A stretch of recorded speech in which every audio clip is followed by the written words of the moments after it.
In the spring of 1849, while Missouri trembled under the weight of disease, hunger, and dust, there was one name spoken in every home from Dent County to the fringes of Salem Township.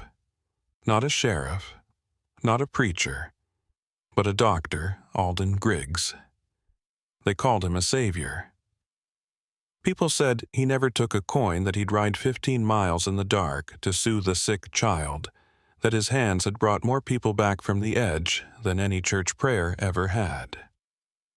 In a time when most physicians wouldn't cross a muddy field without payment up front, Dr. Griggs would show up at your door with a worn leather satchel and stay until the fever broke. He lived alone on the edge of Grayson Ridge, about 6 miles east of town, on a plot of land so lush people joked he'd made a deal with the soil itself. While crops elsewhere failed under blight and drought, Griggs' garden thrived green, orderly, and impossibly alive. Rows of cabbage, beets, and corn flanked his whitewashed farmhouse, and the smell of rosemary and burning pine often floated through the air as if the land itself had been cleansed. When I arrived at his property in early May, I expected a modest rural doctor, maybe tired-eyed, maybe forgetful. Instead, I found a man of precision and discipline. Dr. Griggs was tall, lean, with silver-streaked hair combed back tight, and a voice like river stones. He greeted me not with warmth, but with a clear set of expectations. No idle questions, no sentimentality, only learning. My name is Thomas Beck. I had just turned 19 and come from St. Louis Medical College under the recommendation of a professor who said Griggs might be eccentric, but knows more about rural medicine than anyone west of the Mississippi. I'd grown tired of textbooks and theory. I wanted the real world, its smells, its wounds, its raw, unfiltered pain. I got more than I bargained for. The farmhouse was old, but immaculate. Every surface polished, every book on its shelf placed with intention. Medical texts, handwritten journals, anatomy sketches. There was something monastic about how Griggs lived. No decorations, no music, not even a family photograph on the wall. Only the tools of his trade and the silence of his thoughts. He showed me to my quarters in the attic and then laid out his schedule. "I rise at 4, he said. "We collect samples before the sun heats the ground. You'll assist in preparing tinctures, poultices, and draft mixtures. We have 3 patients arriving tomorrow." 3, I asked. "Here," he nodded. "They'll stay for observation." "Fever cases. Possible dysentery." I didn't ask how 3 sick patients could stay on a property with only 2 visible bedrooms, or where he stored his medical records, or why there were no patient files on the table, just handwritten notes in a cipher I didn't yet understand. That night I couldn't sleep. The farm was too quiet. No crickets, no coyotes, just wind against glass and the creak of wood adjusting to the cold. I kept thinking about what I'd seen when I arrived, 3 narrow wooden wagons parked under the eaves of the barn, each lined with the straw, each with dark stains I didn't want to name. No horses, just the wagons. And something else. There were rows upon rows of wildflowers blooming at the edge of the fields directly on the far fence line. Poppies mostly, and foxglove, both beautiful, both deadly. Griggs hadn't mentioned them. But as a medical student I knew the signs. I'd studied plants, poisons, the blurred line between medicine and death. What I didn't know then was that those flowers weren't planted for beauty or science. They grew in soil, enriched by something deeper than compost. And soon I would learn why this land never went dry. Why Griggs always had patients but never said goodbye to any of them. But first I had to follow the doctor's orders. Wake at 4. Learn in silence. And never ask where the children went after they were healed. By the 3rd day, I realized Griggs never spoke unless absolutely necessary. He would rise precisely at 4 as promised and move through the dark like a ghost in linen. No lantern, no hesitation. His boots found every floorboard without a creak. I followed as best I could, still half asleep, my feet fumbling across the hardwood.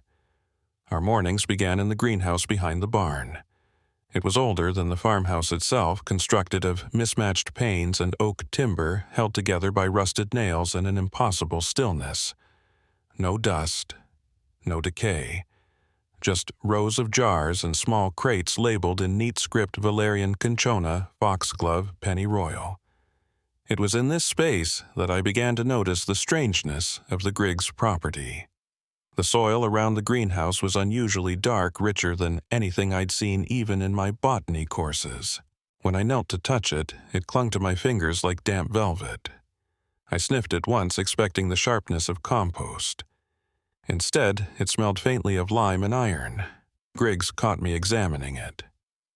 "Don't dig here," he said flatly. Eyes narrowed beneath his brow.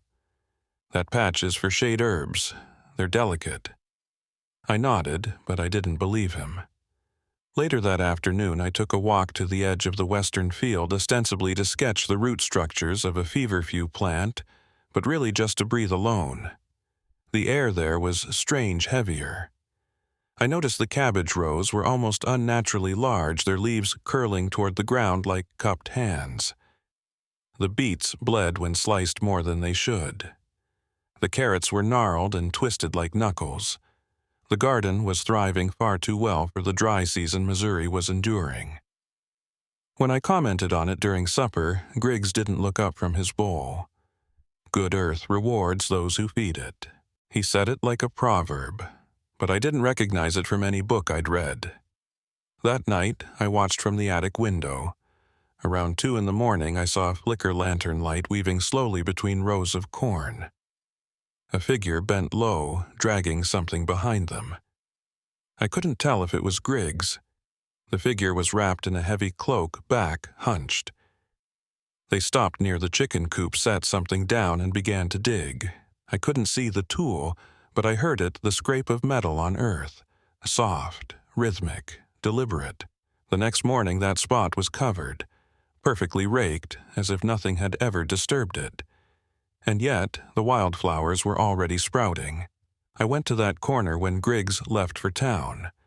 Bent down, ran my fingers through the soil. It was warmer than the rest of the field.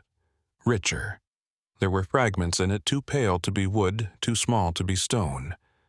I found one piece and turned it over in my palm.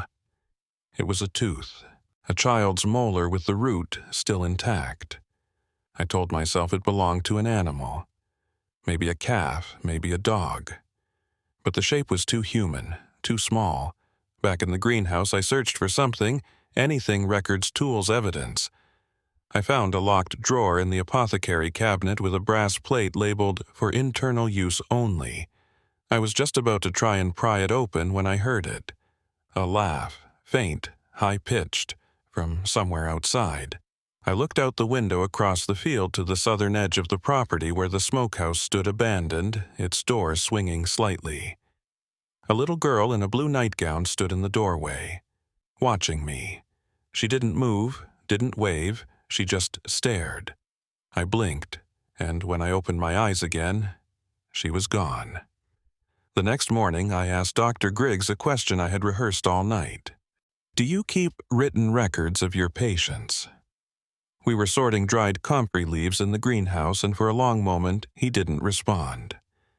His hands moved steadily, placing each crisped green stalk into a muslin pouch as if I hadn't spoken at all. But I saw the tightening of his jaw, the way his right eyelid twitched. "I did," he said finally. "A ledger, but it was lost in the fire." "What fire?" He looked up, then slow and deliberate. "The barn fire, 5 years ago." I didn't recall seeing any signs of burning on the property. Not on the barn, not on the surrounding sheds. Everything here looked aged, yes, but untouched by flame. Still, I nodded. I let it go, on the surface at least. Later that day, while Griggs was in the front room writing prescriptions, I crept into the study. It was a room I'd been told not to enter. He called it the archive, though the shelves were mostly empty save for a few anatomy books and some leather-bound tomes in German. What I was looking for wasn't on a shelf. I was sure of it. It would be hidden. It was the desk that gave him away. The main drawers were empty pencils, wax seals, bottles of ink. But the center drawer had a false bottom, a trick I recognized from my own father's writing desk. I pressed the back panel, heard a soft click, and slid it open. Inside was a single cloth-bound book. Thick, heavy, unlabeled. I opened it. There were no headings, no page numbers, but each line followed the same structure: name, age, condition, origin, outcome. Some entries were brief. Sarah M. 8, fever, was rash, Franklin County. Poorhouse. Delivered Josiah T. 11, Ricketts, St. James Parish. Expired 3 days. Others were longer with marginal notes in Griggs's angular handwriting, Marcus R. 9. Malnourished, plus signs of trauma.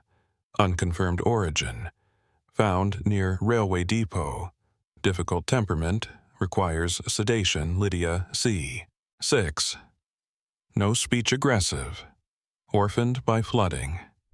Per letter from Mrs. A. Weston. Reassigned. Lot number 19 and reassigned. I flipped faster. Dozens of pages. Hundreds of names. All children. The earliest entry dated back to March 1836, 13 years ago. That meant Dr. Griggs had been taking in children under the guise of medical care since before I was born, and while some were marked delivered or recovered, others had only initials. Some had no outcome listed at all, just a number beside them, Lot. Chapter 21. 33 and 42. I stopped breathing when I reached the last written entry. Evelyn B. 7. Severe cough. Mother deceased, father unknown. Arrived May 3rd. That was yesterday. I had not seen any child arrive. And yet, the note continued. Weak. Frightened. Responsive to laudanum. Assigned to Lot 47, near East Poplars. The poplars were the far side of the field near the place I'd seen Griggs digging 2 nights ago. I closed the ledger and stuffed it into my satchel, hands shaking. Back in the attic, I flipped through every page again. What horrified me most wasn't just the number of children, but how methodical it all was. Clinical. Detached. No mention of families searching. No follow-ups. No burials. Just outcomes. That evening, I heard a knock at the front door. It was soft, hesitant, a child's hand. I peered through the parlor window. A boy stood on the porch. Maybe 10, thin as a reed, holding a small bundle tied in cloth, his belongings perhaps. His face was blotched with dirt, and one eye was swollen nearly shut. Griggs opened the door, crouched low to meet the boy's eye. Spoke gently. The boy nodded. Then Griggs led him inside, hand on his shoulder, and closed the door. I waited for the sound of a bed being prepared, of footsteps upstairs, of coughs, creaks, anything. But nothing came. The house fell silent, oppressively so. I didn't sleep that night, because I knew with a cold certainty that the boy's name would appear in the ledger by morning. That night, I didn't light a candle. I didn't move from the attic window. I simply waited. Every hour, I checked the field. At first, there was nothing. Just wind brushing the wheat tips, an owl somewhere in the trees. But then, just past 3 in the morning, I saw him. Dr. Griggs stepped out of the house carrying something wrapped in cloth. It was cradled in his arms, small and limp like a bundle of laundry. but the shape was unmistakable. Legs, an arm fallen free from the wrap, a head that lolled slightly as he moved. He walked slowly, deliberately across the yard to the far end of the east field where the poplars stood like sentinels. There, he laid the bundle down and fetched a shovel leaning against the fence post. No hesitation. No looking around. This was routine. The poplar's shadows swallowed him as he began to dig. I slipped on my boots, grabbed the ledger, and crept down the stairs. The front door groaned softly as I cracked it open, but the wind covered the sound. I stayed low, hugging the fence line, keeping him in view. The air smelled of pine and soil and something else faint and sour like old blood on iron. By the time I reached the rise overlooking the poplars, Griggs was already lowering the cloth bundle into the earth.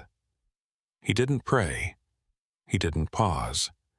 He shoveled the soil back in and pressed it flat with the back of the blade, then scattered a handful of poppy seeds from a pouch at his belt. He knelt for a moment, wiped sweat from his brow, then walked back toward the house, never once looking behind him. I stayed hidden until the light in the front parlor flickered out. Then I crept toward the fresh mound. The soil was still warm, damp. I knelt and pressed a hand into it. It gave easily, too easily. The weight beneath was unmistakable, and as I shifted a bit of earth aside, I caught a glimpse of the cloth blue wool frayed at the edge. It was the same fabric the boy on the porch had worn. I staggered back, bile rising in my throat. He had been here for less than 12 hours. I didn't have tools to exhume the body. I wasn't ready, mentally or otherwise. But I memorized the location, counted paces from the easternmost poplar, marked it with a stone. When I returned to the house, I found the door locked. Griggs had never locked it before. He was waiting for me in the kitchen, seated in the dark with a mug of black tea between his hands. The only light came from the dying coals in the stove. "You'll catch cold," he said, calm. Not accusing, I couldn't sleep. I lied. He looked at me for a long moment, then stood. "I'll be going into town tomorrow," he said. "You'll watch the greenhouse." I nodded, but inside something in me screamed, because he was testing me now, measuring how much I had seen, how much I understood, and whether I would stay silent. That morning, while he was gone, I returned to the burial spot. This time I brought tools. It took me almost an hour to reach the body. I worked slowly, terrified of damaging what remained. When I uncovered the cloth bundle, I unwrapped it only partway, just enough to see a face. It was the boy. His skin was pale, tinged gray-blue. His left eye was still swollen. His mouth was slightly open, lips cracked. But what made me fall backward in horror were the small bruises around his neck. Not from illness, not from fever, from hands. Hands that had known exactly how much pressure to apply. The next 2 nights passed in an awful stillness. Griggs said little as always, but there was a shift in him. He watched me more closely now. Every time I moved through the house, I felt his eyes following, not directly, never openly, but I knew. The way you know when something wild is sizing you up from behind a tree. I buried the boy again. Not in Griggs' field, but in the woods beyond the property line, beneath an old oak with roots like fingers reaching for light. I wrapped him in the cleanest sheet I could find and said a prayer I hadn't used since my mother died. Then I began making plans to leave. But the storm came. On the night I intended to run satchel-packed ledger tucked under my shirt, the rain arrived like judgment. Hard. Endless. The creek flooded. The road turned to mud. There was no chance of escape. Not without being missed. Not without being caught. And so I waited again. Just after midnight, as wind howled against the siding and branches thrashed the eaves, I heard it. A sound that didn't belong to the storm, a knock. 3 soft taps, then silence. I sat up in bed, heart pounding, and listened. Nothing. Then again. Tap. Tap, tap. But it wasn't coming from the door. It was coming from the back of the house. I crept down the stairs and opened the rear window just an inch. Rain lashed my face cold and stinging. I couldn't see much, but through the blur of the downpour, I made out to the outline of the old smokehouse, the one Griggs had boarded up the day I arrived. Its door was ajar, swaying gently. Lightning flashed, and in that instant I saw her. A girl, barely more than 6 or 7, standing just inside the doorway. Her dress clung to her skin soaked through. Her face pale as ash hair plastered to her forehead. She didn't move, just stared at me with wide, pleading eyes. Then the door slammed shut behind her. I ran, through the mud, past the greenhouse boots sinking in the soft earth. The smokehouse loomed closer, smaller than I remembered, its roof sagging with age. The lock on the front was broken. Not removed, broken, as if someone inside had tried to force it open from within. I pulled the door. It didn't budge. I threw my weight against it once, twice. On the third try, the hinges groaned and gave way. Inside was darkness, and then a sound, faint, wet, like a breath through cracked lips. Please. I held the lantern high. The girl was in the corner, curled against the wall, her knees pulled to her chest. Her wrists were raw, ringed with what looked like cord marks. A chain lay beside her, snapped at the hook. She flinched when I stepped forward. "It's all right," I whispered. "I'm here to help." But she shook her head, tears running clean tracks through the dirt on her cheeks. "He'll come back," she said, voice hoarse. "Who?" She looked at me, then really looked, and her words chilled me to the bone. "The one who pretends to be good." I wrapped her in my coat and carried her back toward the house, keeping to the tree line, praying Griggs was asleep. Every step felt like thunder, every gust of wind like his breath on my neck. When we reached the barn, I hid her in the hayloft, tucked behind sacks of grain and wrapped in wool blankets. I gave her water, a dry cloth, a piece of bread. "What's your name?" I asked. She didn't answer. Instead, she reached into the folds of her dress and pulled out a torn piece of paper. A name was scribbled on it, a date, and a single word, reassigned. It matched the ledger. She was one of them, one of the children no one was supposed to see again. At dawn, I rose before Griggs. I'd hardly slept. The girl in the hayloft had whimpered through the night, even in her dreams. Every now and then she'd stir and mutter a name I couldn't catch, or flinch like something was striking her. I gave her a little more water, another piece of bread, and promised I'd return before nightfall. "Don't come down," I warned, "no matter what you hear." She nodded once and pulled the blanket tighter around her shoulders. Back in the house, the doctor was already preparing his tinctures. He said nothing when I entered the kitchen, just handed me a mortar and motioned toward the dried valerian. It was as if nothing had happened, as if no one had escaped, but his silence was too perfect, too calm. He was waiting. I realized, not for answers but for mistakes. Watching to see if I would slip. I didn't. Instead, I focused on what mattered most, finding out how many more were out there. That afternoon, while Griggs rode into town for supplies, I went back to the study. I knew there had to be more than the ledger. No man keeps a system that detailed without correspondence. Instructions, orders, and I was right. Behind a loose panel in the baseboard of the study's fireplace, tucked into a narrow compartment lined with wax cloth, I found the letters. Dozens of them. Stacked in neat bundles.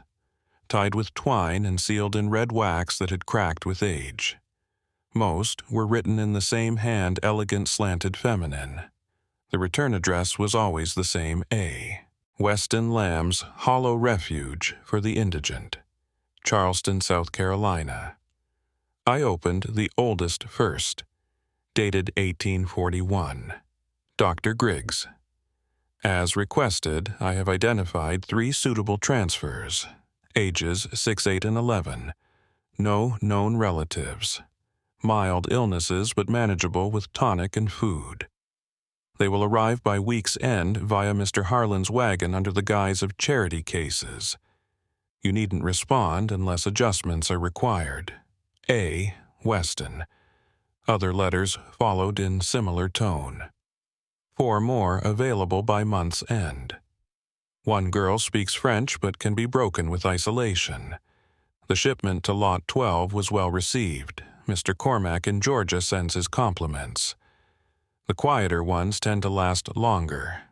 I suggest administering the tonic twice daily until the resistance fades. Each letter read like a business transaction. Children reduced to numbers. Conditions. Behavioral notes. Worth. What chilled me most wasn't the content, but how utterly casual it all was. No shame, no fear, just logistics. I recognized some of the names. Lot 12, Lot 19, Lot 47. All of them matched entries from the ledger. The pieces were fitting together horribly perfectly. Griggs was not working alone. He was part of a system, a trade route, one of perhaps many providers in a network that stretched across the South using orphanages and poorhouses as cover. The children sent to him weren't lost. They were given sold under the table handed off by those sworn to protect them. I dug deeper into the stack and found a small envelope sealed differently than the rest. Inside was a single sheet, typed, the date February 1849, just 3 months ago. It read, "Your facility has maintained a favorable ratio of retention and yield. Demand for younger stock remains high, particularly female light-complexioned and docile. Dr. Lucian requests samples for experimental series. Do not repeat January's mistake. If sedation is inadequate, reassign or remove. Failure reflects on your station. Director M. Not Weston, not Griggs, someone higher, coordinating, monitoring, overseeing." I looked down at my hands. They were shaking. There were children being bred and broken like livestock, scattered across states run through systems no one questioned, because the faces behind them wore the right clothes, said the right prayers, handed out the right medicines. Griggs was a doctor. A Weston ran a refuge, but beneath their titles they were flesh merchants. That evening, as Griggs returned with fresh bandages and chalk powder, I forced myself to smile, to nod, to help unpack the wagon, but inside I was counting minutes, weighing risk, plotting escape, not just for myself now, for the girl in the hayloft, and for every name in that cursed ledger. I had always known there was a logic to the land. Even before I saw the first shallow grave, I could feel it, how the garden beds seemed too symmetrical, the poplar trees too evenly spaced. Nothing on this farm grew by accident. Everything was placed with purpose. And now I understood why. It was a grid, a system, a burial map. I found it hidden inside a rolled anatomy chart tucked behind the bookshelf in the study. At first glance, it looked like a hand-drawn layout of crop rotations plots labeled with numbers, arrows pointing to sun exposure, soil, moisture notes. But as I looked closer, the truth emerged. Each square had a designation. Lot 3, Lot 14, Lot 33, all matching the same numbers in the ledger. Next to each lot number were letters in faint pencil. EB 7, reassigned. MT 10, expired. 2 days AC. 6, not viable, not viable. God help me, he used the same language for children that farmers used for seeds. The map covered the entire east field stretching into the wooded edge by the creek. 47 lots. Some had been crossed out with black ink. Others remained untouched. Future use, perhaps. In the margins were small notes in a precise, practiced hand Griggs's handwriting, a lime application every 2 weeks. Avoid repeat use of same site within season. Rainfall may cause premature exposure, reinforce lot 28. And beneath it all, a single phrase underlined twice. What the body rejects, the earth accepts. I stared at that map for a long time. It wasn't just burial, it was management. Griggs hadn't been hiding bodies in panic. He'd been planning for disposal from the beginning, long before I ever arrived. That afternoon, I took the girl still too weak to walk far back to the site I had marked. The same poplar-lined burial from a few nights ago. I showed her the patch of earth. Was it here, I asked. She didn't speak, but she nodded. Slowly, then pointed just beyond the trees to another rise, hidden in bramble. We pushed through together. On the other side was a dip in the earth covered in vines and fallen leaves, not a grave. Not yet, but ready, another lot prepared. I knew then that Griggs wasn't slowing down. He was expanding. This operation had outgrown its secrecy. With each shipment, each letter from Weston, he was refining the process, pushing the limits. The burial map wasn't a record of shame. It was a plan. I made a decision. I would return to the field tonight under cover of dark and dig. I would exhume enough to prove what had happened here, enough to force the town, the law, someone, anyone to act. But before I could do that, I needed help. Not from the sheriff, not from town elders. They'd ask questions. Delay.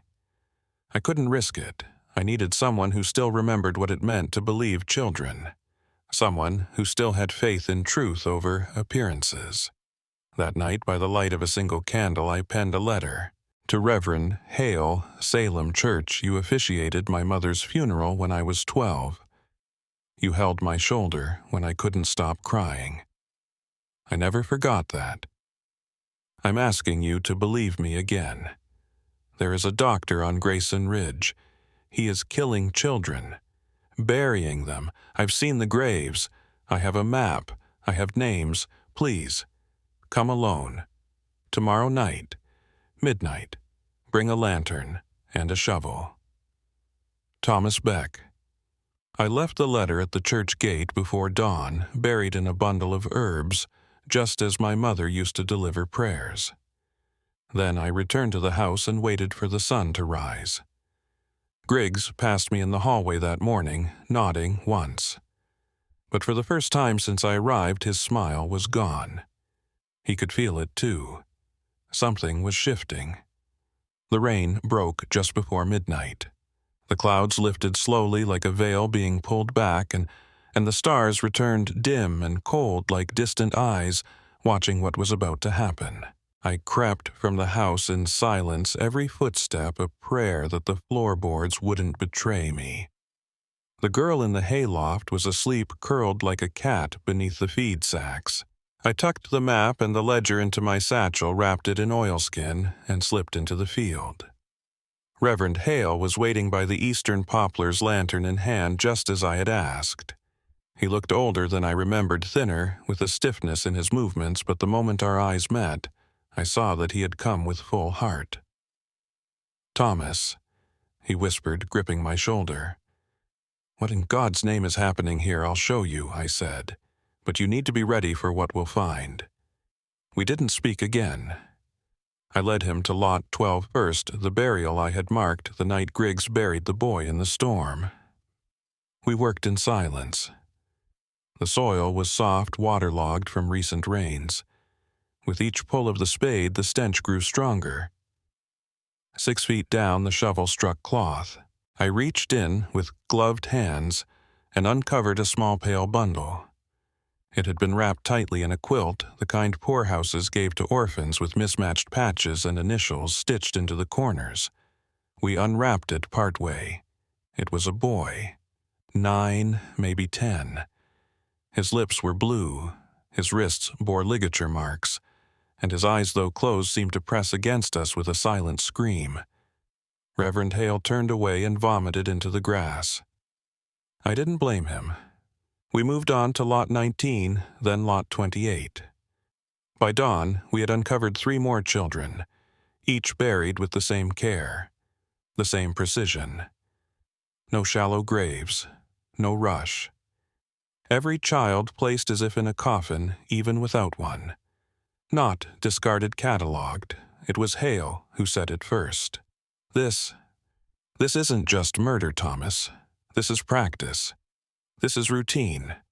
We packed the evidence as best we could, locks of hair, fragments of clothing, personal tags sewn into seams, and returned to the house before the first crow of daylight.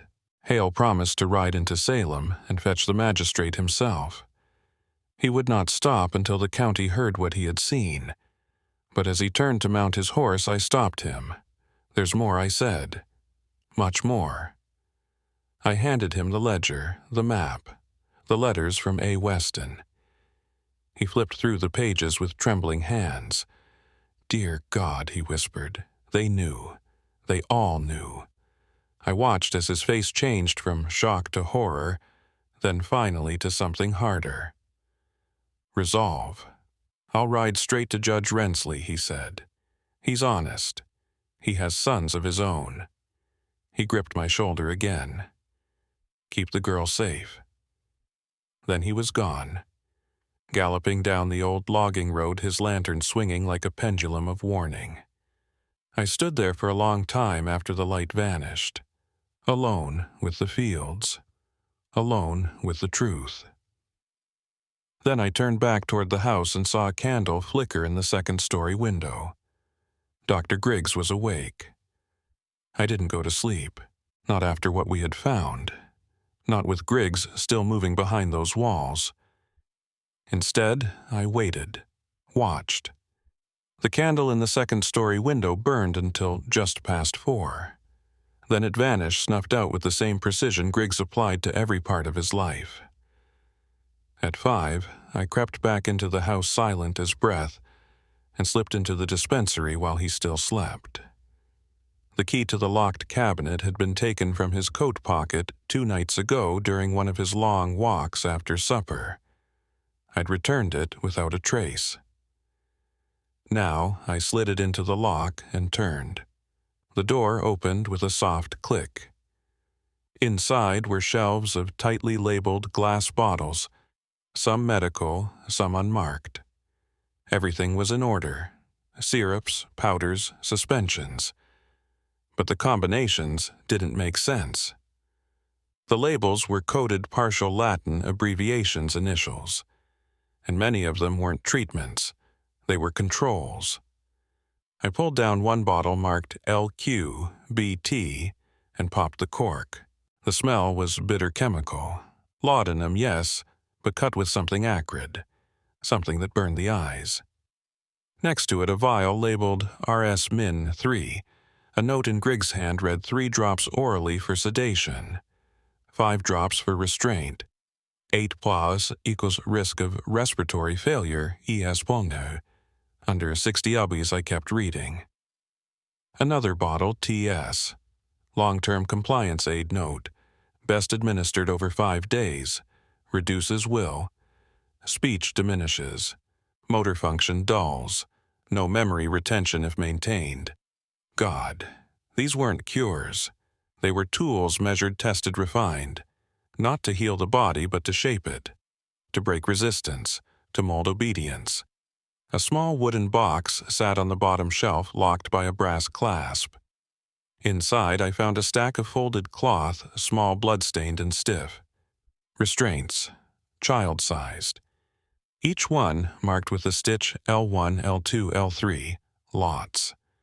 Next to them, I found a thin notebook, soft leather cover pages fraying at the edges. Inside, treatment logs. Patient EB, 2 drops, LQ, BT daily. Increased tolerance noted. Bruising present on left arm. Reduced dosage next week. Patient AC, nonverbal, compliant. Responds to lavender oil plus RS mixture. Patient unknown. Screaming persists. Consider reclassification to Lot 40. Weston recommends reassignment. He wasn't healing children. He was experimenting on them, measuring how much their bodies could take, testing which sedatives subdued which temperaments, which herbs quieted the vocal cords, which made them forget. I couldn't breathe. This wasn't just cruelty, it was clinical, cold, scientific. He had recorded everything, every failure, every dosage, every silence, and I had to wonder, how many of those children buried in those neat rows beneath the garden had died not from illness or neglect but from Griggs's medicine itself? Was it the treatment that broke them, or was that the point I gathered the bottles? 3 of the most damning. The logs, the restraints, wrapped them in canvas and buried them in the root cellar behind the greenhouse. If I didn't survive this, someone else had to find the truth. As I sealed the cellar door, I heard the front porch creak. Griggs, returning from the barn, his boots heavy against the planks. He passed close, too close. I held my breath until his footsteps faded. But then, just as I turned to slip away, I heard it. His voice quiet, low. "What you're looking for won't bring them back, Mr. Beck." He didn't shout, he didn't move. He just let the words hang in the air heavy as the storm still lingering in the soil. I didn't sleep the next night either. I paced the attic, checked the hayloft, watched the fields. Every creak of the house, every gust of wind through the siding felt like a breath on my neck. Griggs hadn't confronted me again. He hadn't needed to. He had let the words sink in like laudanum beneath the tongue, quiet, invasive, designed to work slowly. A warning without raising his voice. But I was already too deep to retreat. At first light, I returned to the study. There was still one place I hadn't searched, a hollow behind the fireplace mantel, sealed with a nail that had been blackened with soot. It took an iron poker and a steady hand to pry it loose. Inside, folded into thirds and wrapped in oilcloth, was a packet labeled "Unclaimed, Viable Sources Only, March 48, January 49. The list was typewritten. Not by Griggs, he preferred longhand. This came from somewhere else. It was clinical, bureaucratic, and terrifyingly organized. Each entry had 5 columns: name or alias approx, age, origin, status notes. I flipped through the first page. Annie R., 6, Wilmington Workhouse, arrived, small frame. Obedient minor cough, Peter L. 9, St. Luke's Orphanage, expired. Bleeding gums, refusal to eat. Cora. No last name, 5, found near depot, reassigned, mute. Reacts to physical contact, Benjamin M. 10, mobile almshouse, awaiting transport. Good teeth. Can lift 30+ lbs. There were 67 names on the list. Most had no next of kin. No parish records. No one looking for them.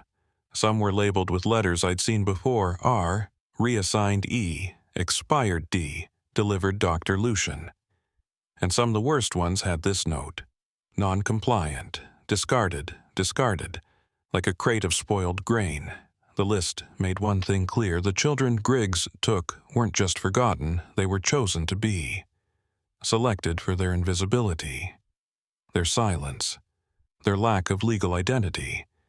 They weren't stolen from families who would fight. They were gathered from places that considered them burdens. I turned to the final page. At the bottom, in red pencil, were 2 new entries: Evelyn B., 7, St. Mary's, arrived May 3rd, weak, nervous, promising temperament. Lydia, unknown, 6, from river crossing, pending reassignment, unrecorded. To remain off books, Lydia. The girl in the hayloft, unrecorded. She wasn't just unclaimed, she was unwritten. No one knew she existed. which meant if she vanished there would be no missing person report, no ledger to cross-check, no parent weeping at a desk. Griggs could do what he wanted with her and no one would ever know, unless I stopped him. Unless I burned the whole operation to the ground. I took the list, folded it tight, and slid it into my boot. When I stepped outside, the air was thick with smoke from the morning fire. Griggs stood by the well drawing water, watching the mist rise from the fields like spirits too tired to rise fully. He turned. For the first time since I arrived, he didn't smile. Instead, he said softly, "Some things are better left in the soil, Mr. Beck." Then he carried his bucket toward the barn and disappeared inside. She began to speak in fragments. At first, only in sleep murmurs caught between whimpers, twitching limbs a name muttered and quickly swallowed again. But then, as the bruises faded from her wrists and color slowly returned to her cheeks, she began to form words in the waking world. I brought her warm milk, soft bread, and a scrap of cloth to hold. She didn't ask for toys, didn't smile. But one morning as I sat beside her in the hayloft with the light filtering through the slats above us, she tugged at my sleeve and said barely above a whisper, "He puts the quiet ones in the garden first." I looked at her. "What do you mean, Lydia?" She didn't answer, just stared down at her fingers tracing lines in the dust. Then, "If you scream, you get the mask." She drew a shape in the air, oval, flat, 2 holes. A mask. I kept my voice gentle. "Did the man with the mask hurt you?" She nodded, eyes filling with tears, then whispered, "He called it his harvest face." I felt the air leave my lungs. I thought I'd seen the worst of Griggs. The ledger, the graves, the medicines. But Lydia's memories, what little she could piece together, hinted at something deeper. Something ritualized. "Do you remember his name?" I asked. She shook her head. "No name, just the doctor. Or the planter." She curled tighter knees to chest, then pointed toward the east fields. "He told us the soil would keep us warm if we stayed still, that the worms would whisper us to sleep." My throat burned. "Were there other children with you?" A pause. Then she nodded. 5. I think 5. She held up her hand, then slowly bent each finger down one by one.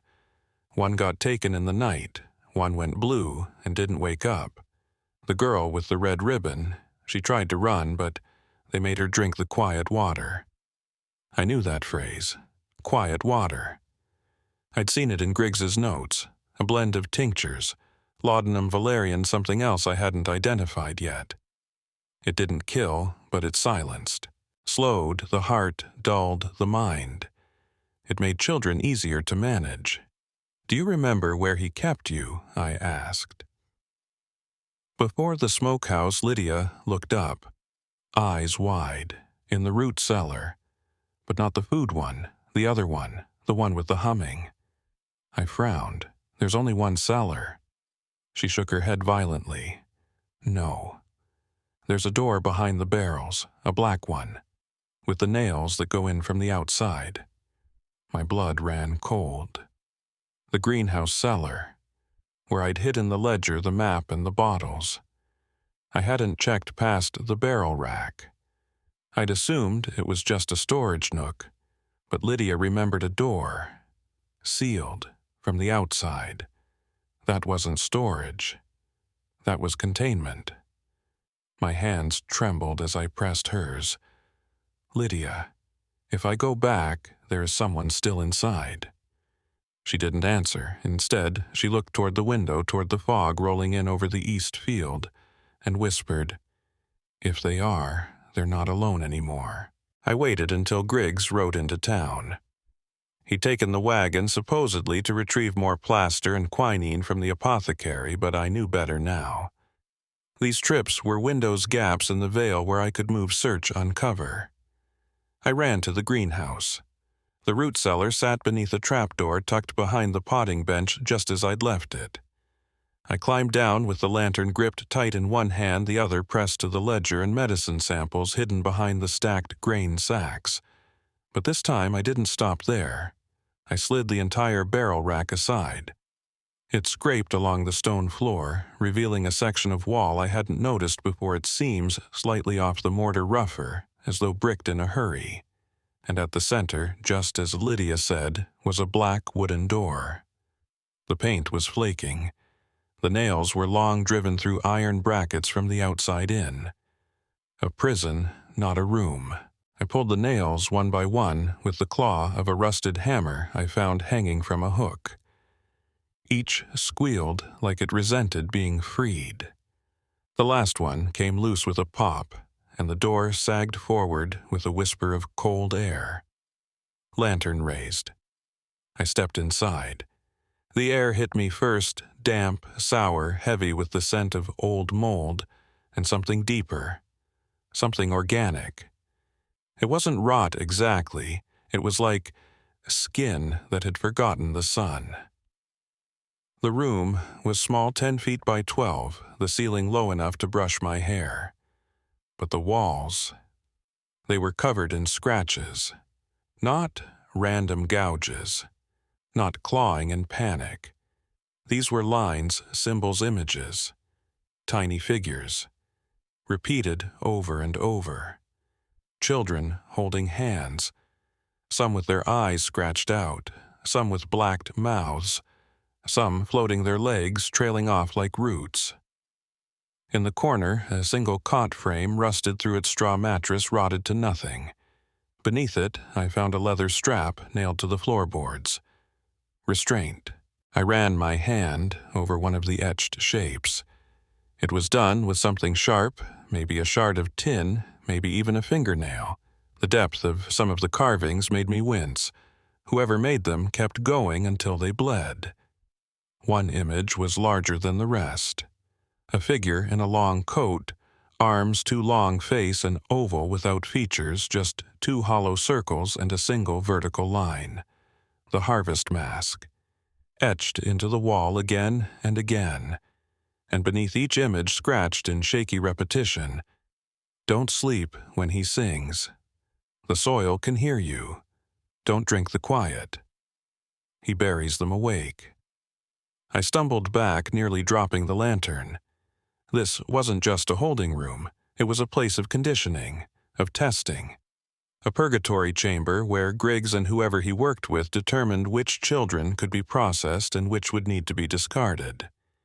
In the far corner, I found something else, a rusted tin box no larger than a Bible. Inside, beneath a matted cloth, was a collection of baby teeth, sorted by size, labeled, filed. I gagged. Then I saw it. On the back of the door, only visible now with the light raised high, a name scratched into the wood again and again in a trembling child's hand. Mara. Mara. Mara. Dozens of times. I didn't know that name. Not yet. But Lydia might. I fled the cellar, sealed the door again, and pushed the barrel rack back into place. I had to know if she remembered, who Mara was, and if she ever made it out. I found Lydia in the loft, curled beneath the sackcloth again. Her eyes were open wide and glassy, staring at nothing. She hadn't heard me enter. When I crouched beside her and gently touched her arm, she flinched so hard her head struck the wooden beam above her. "I'm sorry," I whispered. "It's just me." She blinked once, then again, slowly returning to the present. "Did he find you?" she asked. "No. He's still in town." I waited a moment, then reached into my coat and pulled out the tin box. "I found something," I said, voice low, "in the other cellar." Her gaze dropped to the box and didn't move. She didn't ask what was inside. Instead, she said, "Did you see the pictures?" I nodded. "I think someone made them to remember, or maybe to warn." She nodded too. Then so softly I almost missed it, "Mara." I leaned closer. "You know her?" Lydia hesitated. then sat up, pulling the blanket tight around her shoulders.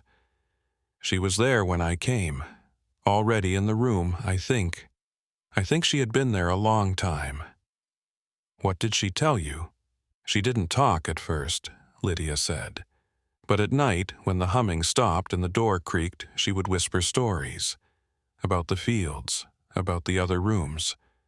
She said the man with the mask used to call her his little recorder, because she remembered everything. I swallowed. She drew the pictures. Lydia nodded. She said if she kept drawing them, they wouldn't forget her. That maybe the pictures would get out if she didn't. She didn't care if it hurt. She used her nails, sometimes her teeth. One time, Lydia stopped, closed her eyes. One time he took the pencil away, so she bit her finger until it bled, and used that. I felt something inside me twist. She said he was afraid of things that got remembered. That's why he made us drink the tonic, said it would make our heads clean. But Mara never forgot, not even when he hurt her. I pulled the satchel toward me and opened the ledger. Do you know her last name? Lydia shook her head. No one used last names down there. We were just them, little ones. Stock.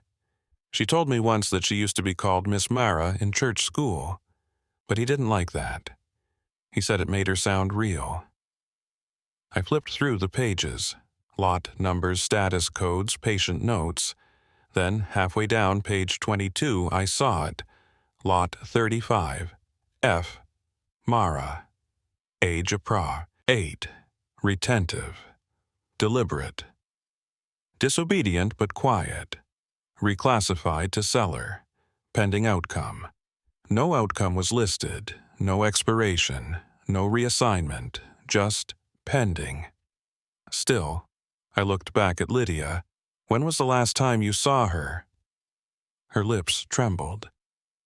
The night the boy screamed. The one who ran into the trees. She tried to stop them from going after him. Bit the doctor's hand. He hit her with something. She touched the side of her own head. She didn't wake up. They left her on the floor. She looked at me then with an urgency I hadn't seen before. If she's still down there, you can't leave her. You can't let her stay in the dark. I stood. I won't. I meant it. Every word. But what I didn't tell Lydia was this.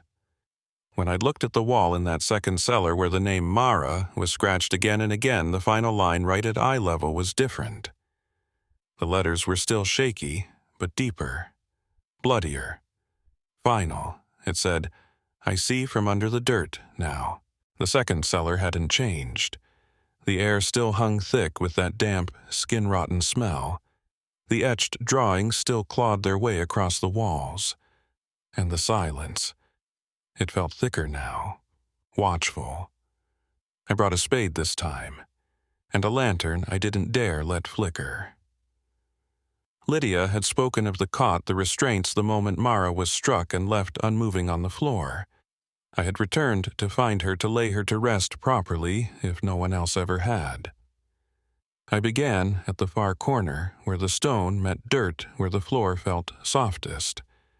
There were no markings, no disturbed earth, but something in the stillness pulled me there. I dug carefully, quietly. 6 inches down, the spade struck wood. A board, weathered, rough. I scraped around it and pulled. Below it was a shallow hollow, just wide enough for a child. But it was empty. No body, no fabric, no bones, just claw marks in the soil. Curved, repeated, deep. Someone had been buried alive here and tried to claw their way out. Or worse, someone had been unearthed after being placed here. I leaned in closer, lantern raised. The walls of the hollow were smeared with something dried and black. Blood, yes, but something else too. Symbols. Like those scratched into the walls above, but drawn this time with wet fingers. Swirls. Circles within circles. Lines that crossed through tiny stick figures. And one word. Smeared in a child's hand across the bottom board. Retry. My blood turned to ice. This wasn't just death. This was iteration. Griggs hadn't disposed of Mara. He had reclassified her. Retried her. And suddenly I remembered something Lydia said almost in passing about Griggs calling her his little recorder. Maybe she hadn't just been the girl who remembered. Maybe she was the one who documented for him, who survived longer than the others because she could help him understand the process. Maybe Mara had been his most valuable subject. I looked back at the wall at the dozens of images. What if they weren't warnings? What if they were notes? Data. I turned and scanned the room again, and only now did I see it. A loose stone in the back corner. A single piece of the wall that had no mold, no soot, no dust. I pulled it free. Behind it, tucked in a recess, was a jar, sealed with wax. Inside a bundle of folded cloth and something thin paper, maybe skin. I opened it. It was a child's journal, scrawled in charcoal and blood. Dozens of pages of thoughts, dreams, pain names. And at the very end a phrase repeated 3 times, "He won't let me go. Not even if I die. He won't let me go. Not even if I die. He won't let me go. Not even if I die." My knees gave way, because I understood what this meant. Griggs wasn't just testing how to control children in life. He was trying to learn how to keep them, to reclaim them, to see what the body or the spirit could endure and still come back. And Mara, she may not be in that grave because she wasn't finished yet. The rain came again that night, harder this time, as if the sky itself wanted to drown the truth before it could crawl out of the soil. I packed what I could. Lydia's few clothes, the ledger, the list of unclaimed children, the medicine samples, and Mara's journal wrapped tight in oilcloth. I didn't bother with sleep. I didn't dare. We would leave before dawn. Cut through the apple grove, follow the tributary north toward the Salem Road. I crept to the hayloft to wake Lydia. She was already sitting up, eyes wide, blank. "Lydia," I whispered. She didn't answer, just lifted a trembling hand and pointed toward the east window. I turned and saw it, a figure at the edge of the field, too far to see clearly, but the silhouette was unmistakable. Long coat, oval face, no features, the harvest mask. He didn't move. He didn't have to. The fields around him moved for him. Dark shapes, several stepped out from behind the trees. Men. 3 at least, maybe 4. Wearing coats like Griggs's. One held a lantern. Another carried something long and metallic slung over his back. They weren't townsmen, not farmhands. They came from somewhere else. Griggs wasn't working alone. This was a network, maybe medical, maybe governmental, maybe something older, but real and organized. I grabbed Lydia's hand. "We're going, now." We slipped through the back door past the trough through the overgrown hedgerow bordering the orchard. My boots sank in the muck with every step. Behind us, I heard nothing. No shouts, no movement, but I knew we were being followed. We reached the outer tree line when Lydia stopped cold. She pointed again. To the dirt, freshly turned earth. A long row of it curved like a horseshoe around the base of a dead elm. I'd never seen it before. It hadn't been there even 2 days ago. And in the center, a marker. Not a cross, not a stone. A post, carved with the letter R reclaimed. It wasn't a grave, it was a drop site. A place where they buried something with the intention of returning for it later. I stepped forward to brush the dirt aside and froze. Beneath the soil, barely visible in the moonlight, I saw it. A small hand. Fingers curled. Not decomposed, still soft, still warm. Lydia squeezed my arm. Her breath hitched. "She's not gone," she whispered. "She's waiting to come back up." I pulled her away. We ran. We didn't stop until we reached the trading post at Clear Fork, nearly 10 miles north. Reverend Hale had made it. He brought the sheriff 2 marshals and a judge. They asked for proof. I gave them everything. They returned to Griggs's farm with torches and shovels. They dug up 37 graves before sunset. But the second cellar, it was gone, bricked over, sealed, as if it had never existed. The walls, I had seen the drawings that caught the blood erased. When they asked about the figures in the field, the others, I told them. But no one else saw them. The marshals arrested Griggs. He didn't resist, didn't speak, didn't blink when they read the charges. At his trial, he remained silent, never took the stand, never denied a thing. They sentenced him to hang, but the night before his execution he was found dead in his cell. Neck unbroken, just gone.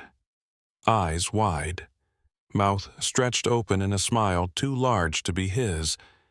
Inside his fist clutched tight. A single tooth, tiny, filed smooth at the root. They buried him in an unmarked grave, somewhere far from the farm.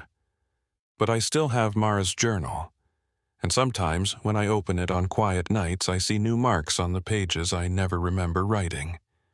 Symbols, stick figures, eyes scratched out, and a message in charcoal across the back page. If he returns, don't sleep when he sings. Lydia lives in Vermont now. She's 17, smiles sometimes, draws, but never in black, never with circles, and never at night.